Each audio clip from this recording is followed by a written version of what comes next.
오늘 좀 특별한 순서를 먼저 좀 가지려고 하는데요. 고난을 통해서 더 깊은 은혜를 깨닫게 되신 우리 임승혁 집사님의 자신의 신앙의 이야기 잠깐 나누도록 하겠습니다. 네, 앞으로 오시죠. 네, 우리 박수로 한번 환영하도록 하겠습니다. 네. 저는 기름동에 거주하고 열심히 하나님을 알아가고 있는 임승혁이라고 합니다. 저는 어려서부터 교회를 다닌 것 같습니다. 어릴 때는 친구를 따라 성탄절에 선물과 간식을 받기 위해, 고등학교 재학 중에는 누님의 부탁과 강요로, 군 복무 중에는 1인 1종교라는 의무감으로 출석하였고 세례까지 받게 되었습니다. 그 모든 것이 믿음 없는 그때의 주위 환경에 의한 행위였습니다. 그 후에는 교회 출석은 전혀 하지 않은 채 유교적인 방식의 삶을 살았고, 막내임에도 불구하고 집안의 제사를 챙기며 지방에서 지내는 시제까지 참석하며 살아왔습니다. 결혼하면서 권사님이신 장모님의 권유에도 완강히 하나님을 부정하며 거절했습니다. 주일에 처가에 가면 저만 집에 있고 다들 교회에 가셨을 정도로 제가 교회에 나가는 것을 포기했을 정도였습니다. 그런 제가 이렇게 교회를 나오게 되고 믿음이 자라게 된 이유는 고난과 시련이 있었습니다. 저는 중마고와 작은 여행사를 운영하였고 큰 고난 없는 평탄한 삶을 살고 있었습니다. 그러던 중 세무조사를 받게 되었고, 그 조사 과정은 상상했던 것보다 힘들고 저를 지치게 했습니다. 조금이라도 추징금을 덜 내기 위해 세상의 방법으로 해결하려 노력하였지만 방법은 없었습니다. 앞으로 어떻게 살아나가야 하는지 방향을 잃고 나쁜 생각까지 하며 하루하루를 버티며 힘겹게 살았습니다. 그런 제 모습을 지켜보며 위로해주는 아내가 큰 힘이 되었습니다. 그래도 막막했습니다. 아무리 위로를 해도 막막해하며 절망적인 생각만 하고 있는 저를 보며 아내는 세상 모든 게 사람의 힘으로 되지 않기 때문에 신이 존재하는 것이라며 교회에 나가 기도해보자고 권유했고, 저는 무슨 교회냐며 단박에 거절을 했습니다. 저에게 용기를 내어 권유했던 아내는 완강한 저의 태도에 눈물을 흘리게 되었고, 그런 아내에게 절대로 가지 않을 거라고, 하나님은 무슨 하나님이냐고, 기도하면 다 들어주냐고, 말도 안 된다고 소리쳤습니다. 그런 후에 화는 제 자신이 너무 미웠고 아내에게 너무 미안한 마음이 들어 못 이기는 척하며 교회에 나가겠다고 하였습니다. 아내에게 딱 3번만 가보고 아니면 절대 다시는 교회 얘기는 입 밖에 꺼내지 말라는 다짐을 받고서 나가게 되었습니다. 처음으로 간 맑은생 광천교회는 예전에 갔던 교회와 사뭇 달랐습니다. 예전에 갔던 교회는 가기 싫고 발걸음이 무거웠다면 이번에는 교회 문을 들어서는 발걸음이 나도 모르게 가볍고 마음이 평온했습니다. 목사님의 고난을 뚫고 나가는 힘이라는 설교 제목부터 그리고 이어지는 목사님의 설교 말씀 하나하나가 제가 처해 있는 상황과 똑같았습니다. 그 순간 가슴 한 군데에 뭉쳐져 있던 답답함이 녹아내리고 어떻게 살아가야 하는지 방향을 제시해 주시는 것 같았습니다. 제가 처해 있는 고난과 시련으로 인해 절망하고 무릎을 꿇는 것이 아니라 당당히 맞서 싸워 뚫고 나가는 힘, 하나님이 주신 소명이며 믿음이라는 것을 깨달았습니다. 그 뒤 몇 주간에 걸친 목사님의 설교는 전부 다 저에게 말씀해 주시는 말씀이었고, 작은 믿음과 깨달음으로 세상의 욕심을 조금씩 내려놓게 되었습니다. 과거에 저는 세상을 쫓으며 수단과 방법을 가리지 않고 욕심을 챙겼고 세금 추징을 억울하다고 생각했을 텐데, 그렇지 않고 감내하는 마음으로 모든 것을 순조롭게 해결할 수 있었습니다. 이 또한 하나님이 제게 주신 은혜겠지요. 그렇게 시작한 신앙생활은 매주 목사님의 설교 말씀에 많은 유한과 삶의 도움을 받고 있습니다. 지금은 코로나19로 인해 과거 세금 추징 때보다 더 힘들고 어렵습니다. 저는 지금이 힘든 고난을 믿음으로 이겨내고 있습니다. 현재 제 상황을 안쓰럽게 걱정하며 위로하는 사람들이 많지만 저는 그 어느 때보다 감사하며 열심히 살고 있습니다. 저에게 하나님의 위로와 은혜가 큰 힘이고 앞으로 의견에서 믿음이 없는 사람에게 복음을 전할 수 있는 자가 되도록 노력 중입니다. 아직은 믿음이 작아 더욱 큰 믿음으로 발전해 나가도록 열심히 신앙생활을 하려 합니다. 예수님의 삶, 예수님의 길을 따라가는 자 될 수 있도록 신앙생활을 하려 합니다. 감사합니다. 짧지만 아주 강력한 자신의 신앙의 이야기였습니다. 우리 인생이 그렇죠. 내가 예기치 않은 고난 가운데 참 힘들고 어려울 때, 그것을 이겨낼 힘이 없을 때, 우리 하나님을 찾을 때 하나님을 만나주시고 우리를 위로해 주시고 우리에게 힘이 되었던 분임을 고백하게 됩니다. 오늘은 나는 생각한다, 고로 존재한다 라는 제목을 함께 말씀을 나누도록 하겠습니다. 우리 대한민국은 점점 문화 강국의 모습을 갖춰가고 있습니다. 우리나라 땅덩어리는 좀 작지만 문화 콘텐츠로 말미암아 문화 강국의 면모를 잘 보여주고 있습니다. 여러분 BTS라고 들어보셨습니까? 방탄소년단이라고 해서 이들의 인기가 전 세계를 움직이고 있음을 우리는 들어서 알고 있습니다. 또한 넷플릭스 드라마인 오징어 게임이 전 세계적으로 알려지고 있습니다. 그 오징어 게임에 나왔던 게임들을 보면서 우리 옛날을 추억하기도 합니다. 어렸을 때 초등학교 앞에서 달고나 뽑기 했던 거 혹시 기억나십니까? 저도 했던 거 기억이 나는데요. 딱지치기, 구슬치기, 오징어 게임, 그런 것들이 다시 한번 유행하고 있습니다. 대단한 문화적인 모습을 우리가 보게 되는데요. 드라마 오징어 게임은 456억이 걸려있는 게임입니다. 그러나 죽음의 게임입니다. 456명의 참가자가 참여하여서 살아남는 한 사람에게 그것을 주는 것입니다. 목숨을 거는 것이죠. 빚에 쫓기는 수백 명의 사람들이 참석하게 됩니다. 거액의 상금을 얻는 것이지만 대가는 어마어마한 것이었습니다. 이 드라마는 사회 비판적인 내용을 담고 있죠. 이 오징어 게임이라는 드라마를 통해서 새로운 단어가 이렇게 떠오르게 되었는데 그것은 깐부라는 단어입니다. 들어보셨습니까? 우린 깐부잖아 라는 대사가 있다고 합니다. 여러분 그 말뜻 혹시 아십니까? 깐부. 우리는 치킨 브랜드만 알고 있지요. 네. 근데 깐부가 무슨 뜻일까요? 깐부. 네. 깐부 라틴어로 콤보라는 뜻입니다. 콤보. 이 깐부라는 것은요, 이게 소라 고동과 소라처럼 서로 이게 감겨 있는 상태, 감은 상태, 뗄래야 뗄 수 없는 관계, 니꺼 내꺼 따질 수 없는 관계를 깐부다 이렇게 이야기하는 것인데요. 오늘 친구나 가족들의 초대로 교회에 오신 분들을 환영합니다. 잘 오셨습니다. 깐부 같은 존재라는 것이죠. 친구 같은 존재, 그런 얘기를 하는 것이죠. 신약 성경에 이 깐부랑 참 비슷한 단어가 있습니다. 그게 무엇이냐면 오이코스라는 단어입니다. 한번 따라하겠습니다. 오이코스. 이 오이코스라는 것은요, 가정 이런 뜻을 가지고 있습니다. 넓은 의미에서 가정, 넓은 의미에서 친구 공동체를 오이코스다 그렇게 하는데 깐부랑 같은 의미를 가지고 있다 그렇게 생각되어집니다.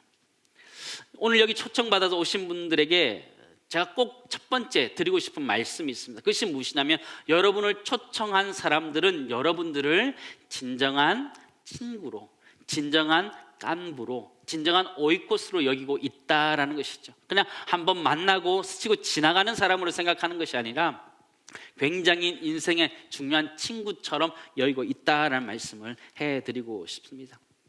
우리 옆에 분에게 한번 인사할까요? 당신은 나의 깐부입니다. 당신은 나의 깐부입니다. 당신은 나의 오이코스입니다. 한번 할까요? 당신은 나의 오이코스입니다. 그렇죠? 우리 인생을 살아감에 있어서 친구의 중요함, 가족의 중요함 너무너무 중요하지요. 우리 임승혁 집사님 고백하셨던 것처럼 힘들고 어려울 때 아내가 다시 교회 나가보자 했던 그 말 한마디가 그의 인생을 살아낼 수 있는 힘을 얻게 했다는 것을 우리는 잘 알고 있습니다. 오늘 요한복음 1장에 보면 깐부 같은 친구 두 사람이 등장합니다. 빌립이라는 사람과 나다나엘이라는 사람이었습니다. 이 사람들은 한 동네에 살면서 자랐던 사람이고 수많은 고민과 또 여러 가지 인생의 문제들을 가지고 고민하고 생각했던 사람들이었습니다. 44절 한번 보시기 바랍니다. 빌립은 안드레와 베드로와 한 동네 베세다 사람이라. 이 빌립과 안드레, 베드로 그리고 나다나엘까지 모두 다 한 동네 사람이었다, 이렇게 표현하고 있는 것이죠. 그들은 항상 고대하면서 기다리고 있는 것이 있었는데, 그것이 무엇이냐면 메시아를 기다리고 있었습니다. 자기 민족을 구원하고 자신의 고통들을 해결해 줄 그 메시아를 기다리고 있었던 사람들이었습니다. 모세가 예언했고 율법서들이 또 선지서들이 예언한 그 사람을 기다리고 있었습니다. 그러던 어느 날 이 빌립이라는 사람이 그 사람을 만나게 되었다, 성경은 기록해 주고 있습니다. 그 사람이 바로 메시아였습니다. 바로 예수 그리스도였던 것이죠. 45절 말씀 보시기 바랍니다. 우리 같이 읽겠습니다. 빌립이 나다나엘을 찾아 이르되 모세가 율법에 기록하였고 여러 선지자가 기록한 그 일을 우리가 만났으니 요셉의 아들 나사렛 예수시라. 그렇죠. 빌립은 자신의 인생 가운데 고민하면서 찾았던 그 메시아를 만나게 되었다 고백하고 있는 것이죠. 그분이 바로 요셉의 아들 나사렛 예수시다라는 것들을 그가 깨닫고 전하게 된다는 것이죠. 우리가 맛있는 음식을 먹으면 다른 사람과 함께 나누기 원하는 것처럼 이 빌립이라는 사람도 자신의 깐부, 자신의 친구, 자신의 오이코스인 나다나엘에게 나사렛 예수를 소개하게 됩니다. 빌립이 발견한 메시아는 바로 나사렛 예수였다는 것을 우리는 잘 알고 있습니다. 그런데 그 이야기를 듣는 나다나엘은 실망감을 갖게 됩니다. 왜냐하면 나사렛 예수다라는 말 때문이었습니다.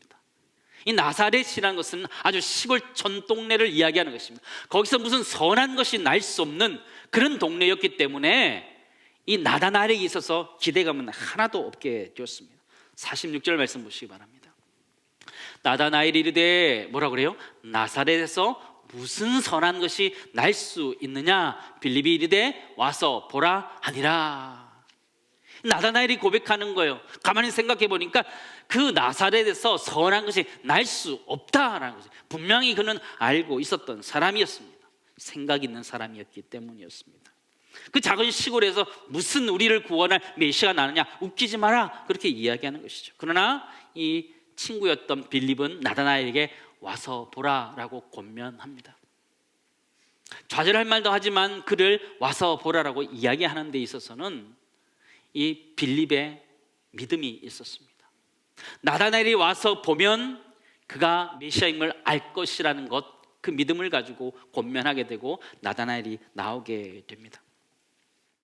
나다나엘이 나사렛 예수에 대한 실망감들을 표출하는 것처럼 지금의 시대는 우리 기독교에 대해서 실망감을 많이 표출하고 있습니다. 기독교적 입장에서 보면 그것이 과도한 표현이고 때로는 반기독교 정서를 담고 있음을 우리는 잘 알고 있습니다. 그럼에도 불구하고 오징어 게임을 통해서 우리 기독교는 우리 자신의 모습을 다시 한번 돌아보아야 합니다. 돈을 벌기 위해서 게임에 들어가서 최선을 다하고 있는 그 사람의 모습, 또 잘못된 교리를 가진 사이비 목사의 딸이 그곳에 등장하고 있습니다. 이런 모습이 사회 비판적인 모습이기도 하고 교회 비판적인 모습입니다. 세상 사람들이 우리를 그렇게 보고 있다라는 것이죠. 다 그렇지는 않지만 그렇게 보고 있다라는 것을 우리는 잘 알고 있습니다.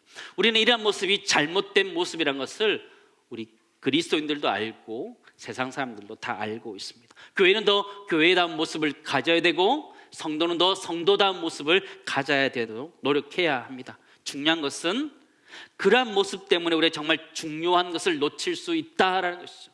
나다나엘이 나사렛이라는 그 동네, 그것 때문에 예수를 만나지 못할 뻔했던 것처럼 우리가 기독교에 대한 반감 때문에 기독교 안에 있는 예수 그리스도를 모르게 된다면 그 책임은 다 나의 책임이 된다는 것을 우리 잊지 말아야 됩니다.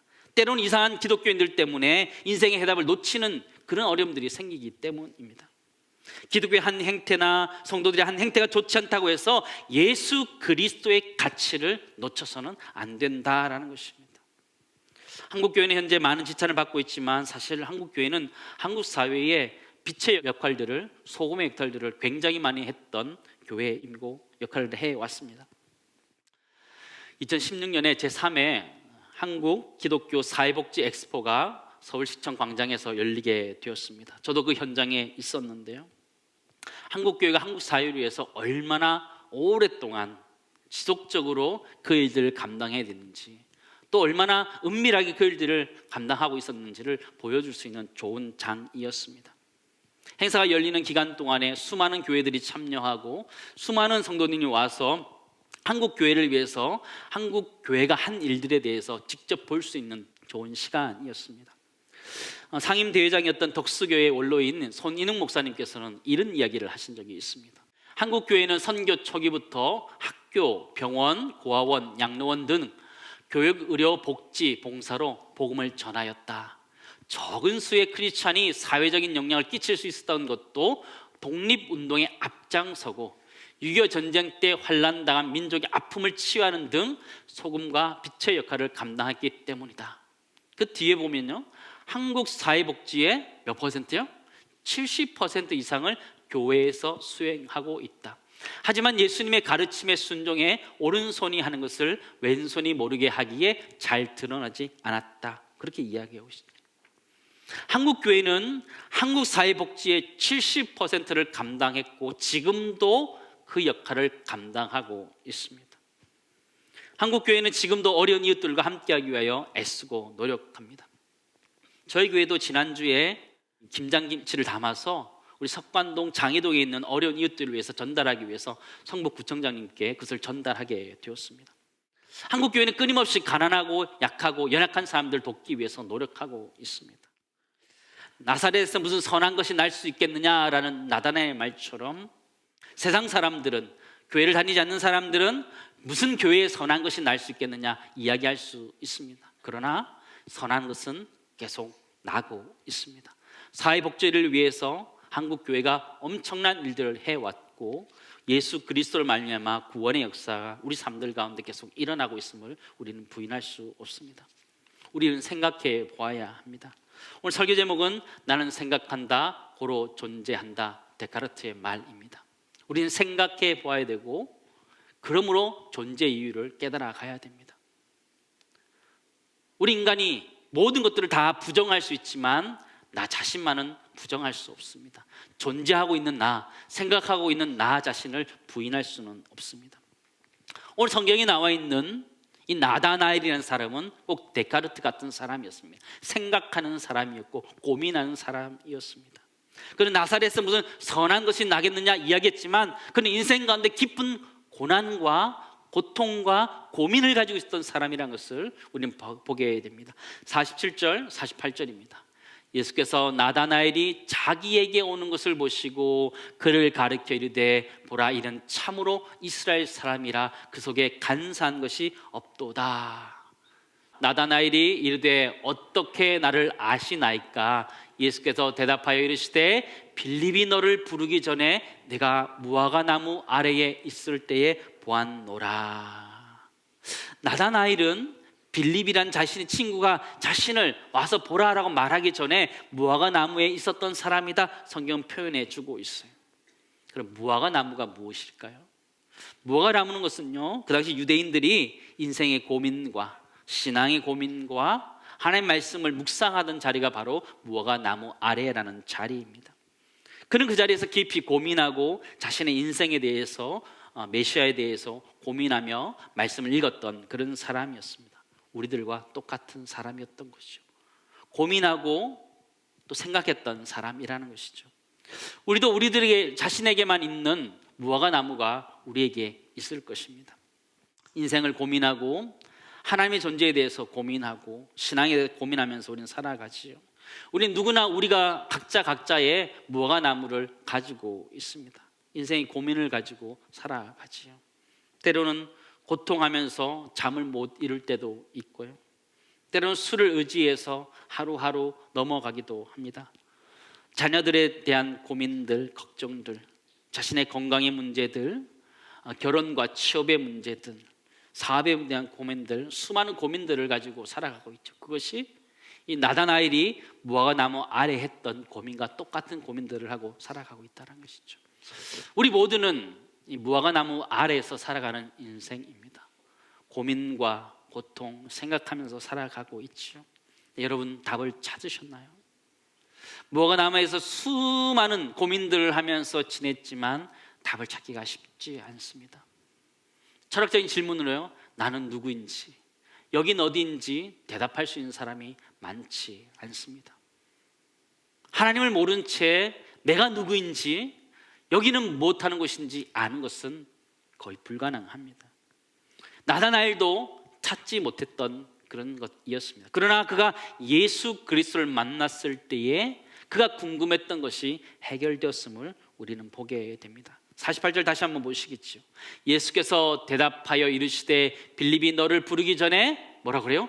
네가 무화과 나무 아래에 있을 때에 보았노라. 예수님이 그를 이미 알고 계시다라는 거지. 빌립이 나다나엘을 인도하기 전에 하나님께서, 예수님께서 그를 이미 알고 있으셨다라는 것이죠. 어디에 있는 그를 알고 있다는 거예요? 무화과 나무 아래에 있던 나다나엘을 알고 있다는 것이죠. 그 말은 돌이켜서 지금의 시대로 적용해 본다면 인생의 수많은 고민들 가운데, 고통함 가운데 있는 우리들을 주님이 아신다라는 거죠. 내 인생의 고통, 내 인생이 힘들고 어려워하는 그런 과정에 있는 우리들의 그 아픔을 주님이 아신다라는 것이죠. 사랑하는 성도 여러분, 또 초대받아 오신 여러분, 우리는 살아가면서 수많은 고민과 생각을 하면서 살아가고 있습니다. 그런데 답이 없어요. 인생을 잘 살아갈 수 있는 답이 우리에게는 없어요. 고민하는 자리에 있느냐, 술자리에 있느냐, 없어요. 수많은 고난과 고통 속에서 그 답을 찾지 못해요. 그런데 이 나다나엘이 예수님을 만났을 때에 그의 문제가 풀어졌던 것을 우리는 보게 돼요. 우리가 예수님을 만나서 예수님 앞에 내 인생의 문제를 내어놓으면 그 문제가 해결되어진다는 것을 이 나다나엘은 경험하게 되었던 것이죠. 마태복음 11장 28절 말씀 보시기 바랍니다. 수고하고 무거운 짐진 자들아 다 내게로 오라. 내가 너희를 쉬게 하리라. 우리는 살아가면서 수많은 무거운 짐들을 지면서 살아가고 있습니다. 내가 원치 않던 수많은 짐을 지면서 살아가고 있습니다. 그거 지고 살아가다가 죽을 것 같지요. 죽을 것 같지요. 그런데 주님 우리에게 말씀하셔요. 수고하고 무거운 짐진 자들이라는 것을 주님이 먼저 알고 계시다. 그리고 내게로 오라 말씀하시고 내가 너를 쉬게 하리라 말씀하고 계시다라는 것이죠. 교회에서 무슨 선한 것이 날 수 있느냐, 교회에서 무슨 뾰족한 수가 날 수 있느냐 말할 수 있습니다. 그러나 예수 안에 있는 자에게는 진정한 평강과 은혜가 우리에게 있음을 우리는 부인할 수 없습니다. 우리 그리스도인들은 고난과 또 고민의 삶들을 살아가지만 우리 안에는 또 다른 기쁨과 즐거움이 있음을 우리는 고백할 수 있습니다. 나를 얽매이고 있던 죄의 짐에서 자유한 그 진정한 자유가 우리에게 있고, 고통의 짐에서 자유한 그런 자유가 우리에게 있는 것입니다. 예수 그리스도의 죽으심, 그가 우리를 위해 죽으심을 믿을 때 그것이 나의 것이 됨을 우리는 고백하게 되는데요. 우리 영원이신 하나님 아버지께서 우리의 고통과 우리 고민을 아신다 말씀하고 있다는 것이죠. 나다나엘이 무화과 나무 아래에서 고민했던 그 시간을 주님이 아시는 것처럼 우리 인생의 고민과 고통의 시간들을 주님이 아신다 말씀하고 계시다라는 것이죠. 인간은 생각하는 존재입니다. 생각하기에 존재할 수 있는 것인데요, 그 고민의 시간들을 통해서 주님을 만날 수 있기를 간절히 소망합니다. 그 주님이 어떤 분이시냐, 내가 안다 말씀하시는 하나님, 내 인생 고민하면서 가고 있는 내 인생을 잘 아시고 그 인생을 이끌어 가시는 하나님이시다라는 것들을 잊지 않을 때 우리에게 진정한 평화가 우리 가운데 임할 수 있기를 간절히 소망합니다. 하나님은 우리를 사랑하시고 우리를 이끄시고 우리 인생을 인도해 가시는 분입니다. 그분 나를 도우시고 나를 사랑하시고 인도하시는 그분이죠. 진정한 인생의 깐부이시고 진정한 인생의 오이코스 가족이시죠. 히브리서 13장 5절 6절 말씀 한번 우리 같이 읽도록 하겠습니다. 같이 읽겠습니다. 그가 친히 말씀하시를 내가 결코 너희를 버리지 아니하고 너희를 떠나지 아니하리라 하셨느니라. 그러므로 우리가 담대히 말하되 주는 나를 돕는 이시니 내가 무서워하지 아니하겠노라. 사람이 내게 어찌하리요 하노라. 아멘. 하나님의 약속의 말씀이 우리에게 있는 거예요. 내가 너희를 버리지 않겠다 말씀하시고 내가 너희를 떠나지 않겠다 말씀하시고, 그 주님을 만남으로 인하여서 우리 마음속에 불안과 두려움들이 다 사라지고 주님의 날개 그늘 아래 머물 수 있는 우리 모두가 되기를 간절히 소망합니다. 우리 교회 공동체는 우리 여러분들의 무화과 나무 아래가 되기를 원합니다. 인생의 수많은 고민과 고통들 할 때 함께 있기를 소망합니다.